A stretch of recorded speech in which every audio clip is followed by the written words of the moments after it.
بسم اللہ الرحمن الرحیم۔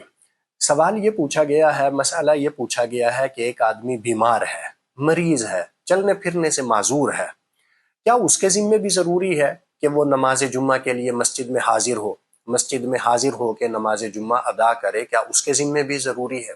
اور اگر اس کے ذمے جمعہ نہیں ہے، اپنے گھر کے اندر اس نے نماز ادا کرنی ہے، تو وہ کون سی نماز ادا کرے گا؟ جمعہ کی نماز ادا کرے گا یا ظہر کی نماز ادا کرے گا؟ تو اس کا جواب حاضر خدمت ہے۔ میرے بھائیوں، جو آدمی اتنا بیمار ہو، اتنا مریض ہو کہ چلنے پھرنے سے بھی معذور ہو، شرعاً اس کے ذمہ جمعہ نہیں ہے، کیونکہ جمعے میں حاضری کے لیے، مسجد میں پہنچنے کے لیے یہ ضروری ہے۔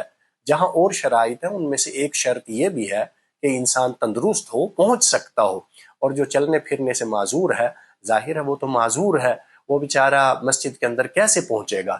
اسی لیے شریعت نے اجازت دی ہے کہ جو اتنا معذور ہے، چلنے پھرنے سے قاصر ہے، چل نہیں سکتا، مسجد میں پہنچ نہیں سکتا، اس کے ذمہ نماز جمعہ کی حاضری، مسجد میں حاضری ضروری نہیں ہے، وہ اپنے گھر پہ نماز ادا کرے گا۔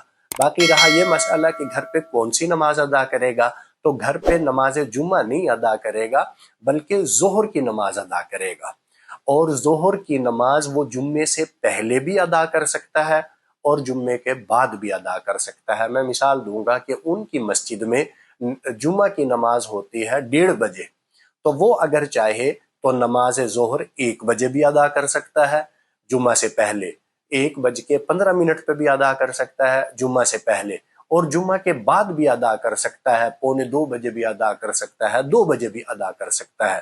تو وہ ظہر کی نماز چاہے تو جمعے سے پہلے ادا کرے، چاہے جمعے کے بعد ادا کرے، دونوں طرح اس کو اجازت ہے۔